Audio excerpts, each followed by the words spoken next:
What's up, everyone, and welcome to another casual review. Today I'll be talking about, hey, Pikmin. Or if you're talking like Olimar, he says, hey, Pikmin. Or I got one more for you, Buster from Arrested Development. Hey, Pikmin. I'm only 5 seconds into the video and I'm already going off on a weird tangent, so let's get back on track. Hey, Pikmin for the 3DS. And this one went over really well, didn't it? I'm kidding, of course. People were absolutely livid about this title, and I completely understand why.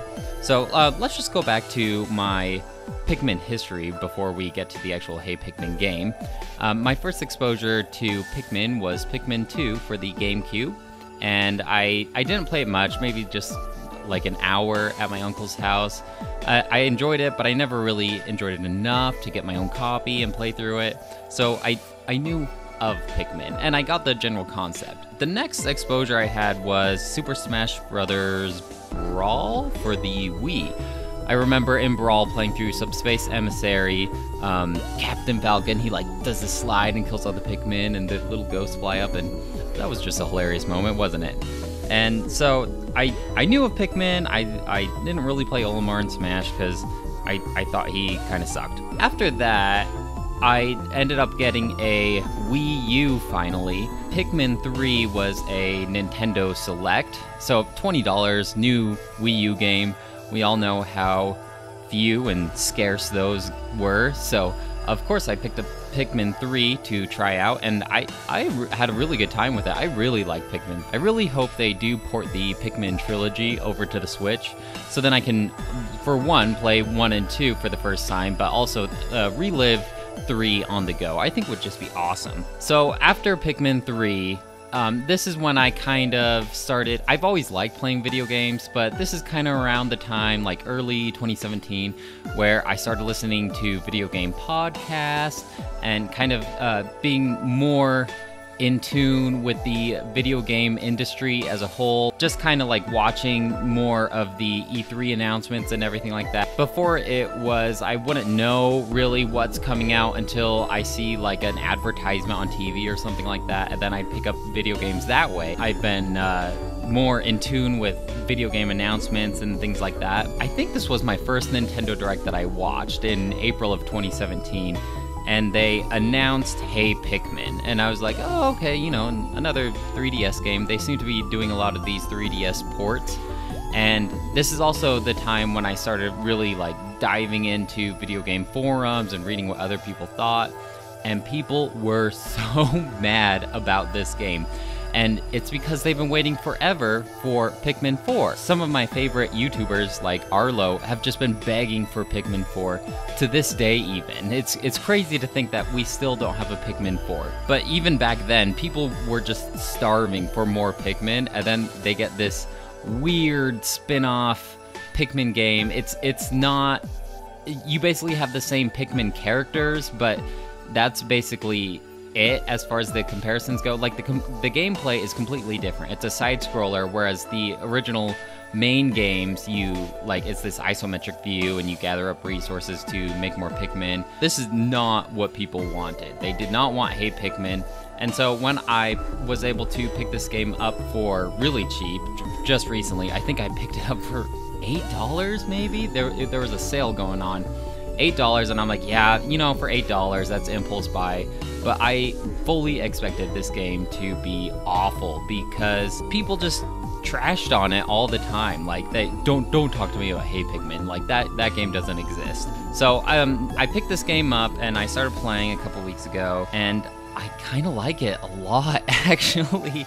So let me start with the game itself. I think you have to go into it thinking of it as a unique 2D platforming experience. So let me talk about the mechanics for now. It's separated by a couple worlds, like 8 worlds, and there's levels throughout each world, like kind of Mario style, I guess. And you select your level, and your ship will drop Olimar down, and you start out with no Pikmin, and what you can do is very limited. All you can do is a little jump and a jetpack with a hover, and you can whistle, which basically directs all the Pikmin to you. But if you come across enemies or anything like that, don't touch them because you're going to get hurt. And it does start you out with a couple hit points, so you can You can get hurt a couple times before you die, but you don't have to worry about dying in this game. So you're going along, and you can come across Pikmin, and throughout the level, you gather up your squad of different Pikmin, and Pikmin do different things depending on what color they are, just like the original game, or if you're familiar with Super Smash. Each Pikmin has its own traits, so let's say yellow Pikmin, they aren't fazed by electricity, and you can throw them really far. You got the overpowered rock and flying Pikmin. Rock Pikmin do damage when they collide with something, like more than a regular Pikmin would. And flying Pikmin can follow you on a jetpack, and they can carry you while you hover down, so those are both OP. And then you have your red Pikmin that are immune to fire, and you have your blue Pikmin that can swim. So you go through this level, and you gather up these different Pikmin, and each one excels at a different part. So it's kind of an interesting level design where if you come across these obstacles that you don't have the proper Pikmin to deal with, it's really difficult to get around them. And then later in the level, you'll find these Pikmin, and suddenly, like, these challenges don't seem like much because you have the right Pikmin. So I kind of like that idea of, like, oh, shoot, there's these crystals, and I need my rock Pikmin to break them. Let's go find them. Our pathway's limited for now, but let's go find some rock Pikmin. And when you finally do find the right corresponding Pikmin, you get that little burst of dopamine, because, like, now, like, the whole level opens up, and you're so excited. So you have your whistle, which brings all your Pikmin that can get to you. They just all run up to you. So you're going to be blowing this whistle a lot. My only gripe with this is Olimar says that dumb, like, hey, like, and then he blows his whistle. I don't remember him doing that in Pikmin 3. I don't like my Olimar to talk. But Autumn was next to me, and was asking if I was playing Despicable Me or something, because that hey sounds like a minion. It's like, hey, I can't do it right, but it is annoying, and you blow that whistle a lot. So first of all, take that out. Second of all, Olimar, he has that jetpack I was talking about, and you basically abandon your Pikmin if you do that, because your Pikmin can't fly up besides the pink flying ones. And so you leave them in danger of losing them, basically. Like, your little Pikmin counter will start flashing red, and you'll start losing these Pikmin to the elements or monsters or whatever if you leave them for too long. So generally, if you do use your jetpack, you want to somehow get back to your Pikmin as soon as possible, so then you don't lose them. You tap on the touchscreen to throw them, which I liked a lot. I felt like that system worked out pretty well. Like, obviously it was made for a touchscreen. On Pikmin 3, I was using the tablet, which was just a little more awkward. Later, I learned that the Wii remote is better for those kind of overall Pikmin games, but today we were talking about Hey Pikmin. So the Pikmin, they're just so cute, aren't they? Like, they are the embodiment of innocent. I kind of was thinking of them as little puppies, because they will just follow you to the end of the earth and do whatever you want. They have no corruption in any bone. They just need you to protect them, and they count on you as their leader, and they got these big expressive eyes, and you get these little cinematic, like, 4-second clips of them doing cute little charming Pikmin things. And then you mess up and they die, and you get their little ghost that goes up and it goes wah, and it goes woo, like a little ghost, and you just feel like a horrible person because this Pikmin entrusted you with their life and you messed up. So I guess that got kind of dark, but I guess that's just Pikmin. So it was never really too hard of a game. I guess the threat was I just didn't want to kill these Pikmin. Like, I feel so bad when I see their little ghosts fly up in the air and their little squeal of pain. Like, oh my gosh, I'm sorry. I'm sorry, Pikmin. So, two of the main ways that I ended up losing my Pikmin is I would overshoot the Pikmin, and Pikmin just instinctively want to run back to Olimar because they love you and they count on you. And so I'll overshoot an enemy, and then the Pikmin will start running back and, like, run right into the enemy and die, which kind of sucked, and I guess that's my bad. Another time is certain enemies have, like, big mouths, and if you throw the Pikmin in their mouth, you basically just fed them lunch, which is also pretty disheartening. So I never really was under threat of Olimar dying, but, like, the the pressure of the game is trying to save as many Pikmin as possible. And I guess that brings me to my next subject that I want to talk about is the Pikmin Park. So any Pikmin that you have left over at the end of the level, they go to this kind of overworld Pikmin Park, and I think this is where they try to relate it more with the original Pikmin games, because you can tell your groups of colored Pikmin to start gathering up resources.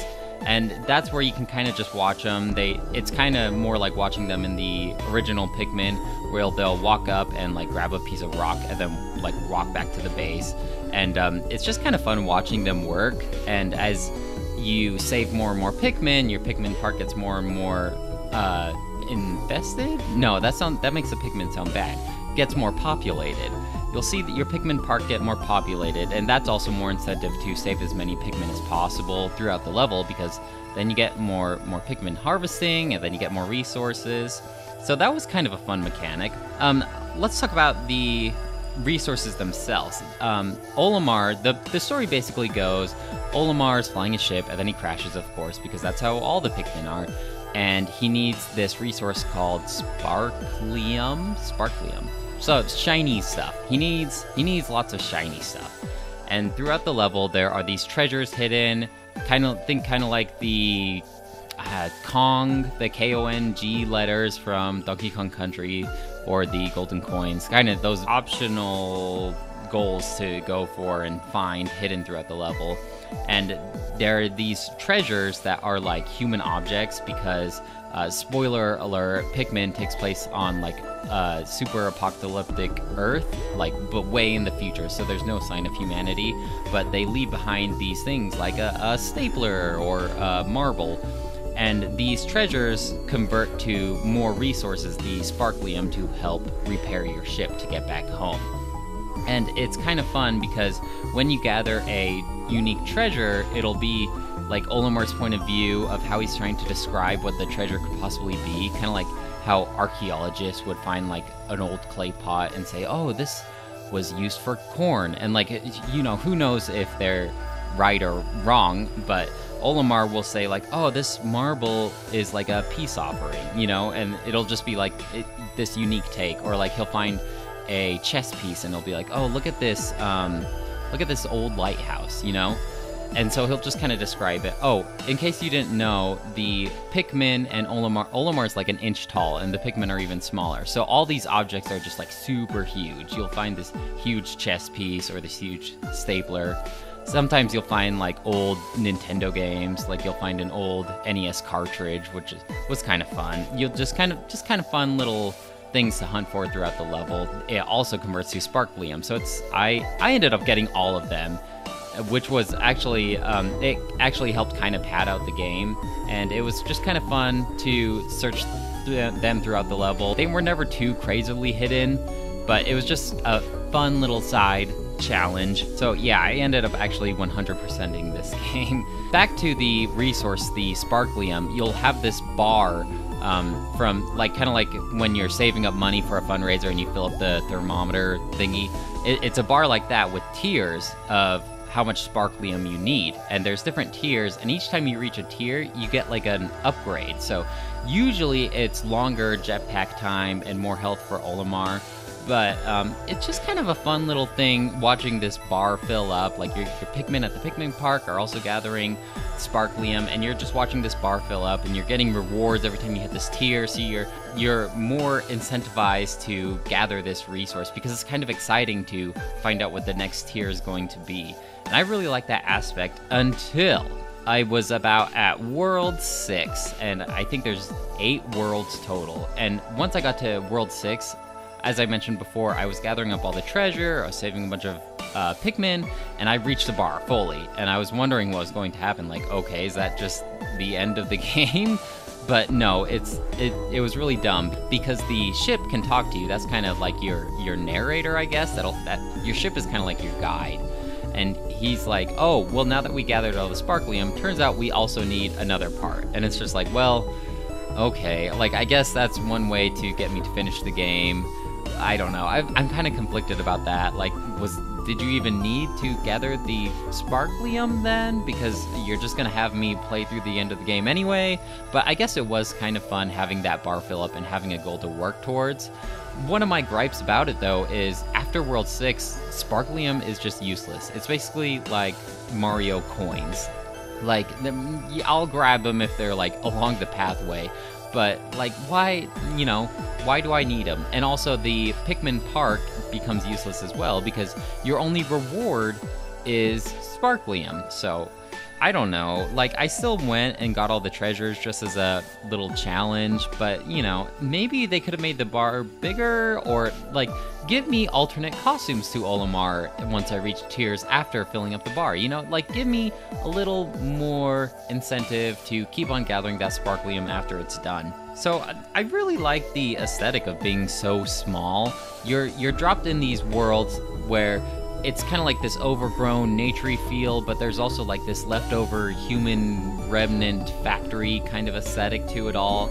And it's just interesting getting this perspective of being super small, and the main enemies are like these really big bugs in your eyes. They're probably just like size of maybe like a tarantula or something like that in our eyes, but to them it's like these huge bugs, and like you feel so small and helpless. It's just such an interesting aesthetic compared to most games that I do normally play. So the level design itself is really unique, and it's wrapped around in this kind of idea of being small. It really plays with having the right kind of Pikmin. So I'll just talk about a couple of the levels that left a impression on me that I really enjoyed. There's one in the snow world where Olimar is dropped on a bottle cap, and he's sliding down this hill, and there's these like flies trying to get at him and stuff, and you have this pack of pink Pikmin following you to throw at the enemies, and then there's a big snowball in front of you that keeps growing bigger and bigger, and if it gets too big, it's gonna hit you and you're gonna die. So you're sliding down this hill, kind of controlling your speed, you're defending yourself against these flies, but you also have to keep throwing Pikmin at this snowball in front of you that's getting bigger and bigger to break it down so it doesn't hit you. Another fun level was you start at the bottom of this tower and you just play as Olimar. And so you have to avoid all the enemies, and you have to kind of traverse, and it's really difficult because you have all these obstacles that would be so easy if you just had Pikmin to throw, but you don't. So you have to climb this whole tower just as Olimar, and then at the very top you get like 4 Pikmin, and suddenly you're like, yes! And now you descend the tower. Now that you have these Pikmin, it's like everything just kind of falls into place, and you really appreciate those cute little Pikmin.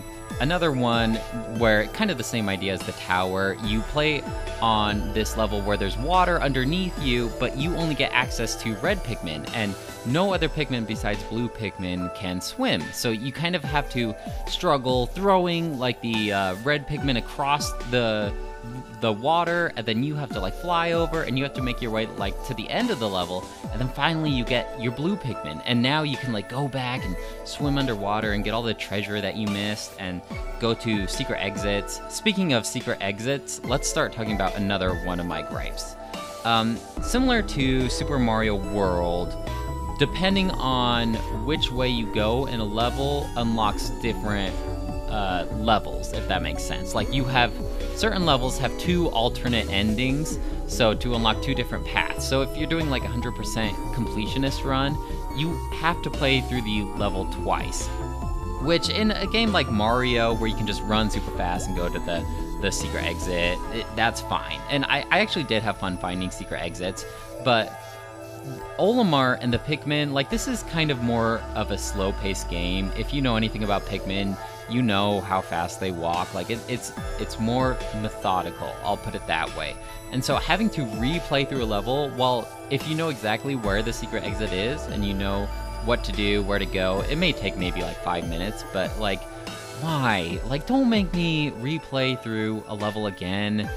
I thought of what I would do instead of this. I would probably say, oh, we found a GPS signal that shows where more Sparklium is, like that's all I need. Like, let me unlock an item, let me find an item hidden throughout the level, and that just unlocks both paths. Like that that would be a little more exciting, because now if I see a second spaceship and like if I see a second ending, I'm like, great, now I have to replay through this level again. Nice. Like, just give me an item. I mentioned that this does move pretty slow, which, you know, usually it's fine. I understand it's Pikmin, and I understand that it's a more methodical, slow-paced game, but like you can run a little bit fast. Like, you can move things along a little bit faster. Each world ends with a big boss, and Olimar actually can run. Who to thunk, you know? Olimar has the capability of running, so why not just give him that run all the time? Like, we don't need to walk. Also, the dialogue that your spaceship has, it gets a while to get things going. So whenever there's like activity at the Pikmin Park, it usually means that they uncovered more Sparklium for you to gather.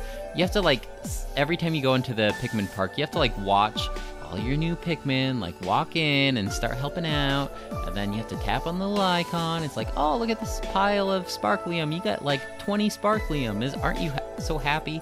But like, that whole process takes like a minute, and that happens like at the end of every single level, which can be a little tedious. Like, let's move the dialogue around a little bit. Like, let me jump past it. Let me run all the time. You know, let's speed things up a little bit. So the enemies themselves, I thought, were pretty unique in design. The basic enemies, they tend to repeat a lot. Like, you come across a lot of these chicken things. I call them chicken things because they bark, bark, bark, bark. And they're kind of more like, not necessarily mini bosses, but like tougher enemies. Like, think of them as big Goombas. And like, you come across guys like that a lot, or you'll come across these flies that try to dive at your Pikmin a lot. I want a different variety of enemies. Like, the bosses were so cool. They had such a unique design. Like what kind of bug is this? This is crazy. Especially like the last boss. I don't know. But you can be a little more creative. Also, in one of the levels, you come across like this really tall ostrich-looking thing, and it's like a mini boss. Like, it's technically optional to fight this boss. And like, why not put in more of those interesting mini bosses throughout the level, just to kind of keep things a little more, like, keep the levels a little more interesting, give me some different variety of enemies. But I guess I had that gripe with Pikmin 3 as well. Maybe there's not that much of a diverse cast of insects on Earth in the year 5000. I don't know. This game is very similar in concept to one of my earlier casual reviews of Kirby Mass Attack, but this game seems to fix a lot of the gripes that I had. Like, for one, I really found myself wanting to save the Pikmin, whereas the Kirby, like, who cares? I can get more Kirby, no big deal. And the Kirbys had no personality. These Pikmin, you kind of get those little cinematic things that I was talking about earlier, where they're just fun little Pikmin, and it really helps you relate with them and really makes you want to protect them. Also, you just tap on the screen instead of sliding the Kirbys across the screen to like throw them. This one, you just tap it and you'll throw the Pikmin, which is so much easier on my touch screen. Like, thank you for saving me all those scratches. Also, each level you start just as Olimar, whereas in Kirby you just start with all the Kirbys. And I really like the idea of building up your squad of these Pikmin and, really making it this cool team full of like 30 Pikmin. It's crazy. But in Kirby, it's like you just start with 10, like, who cares? The game length overall, maybe a little bit too long.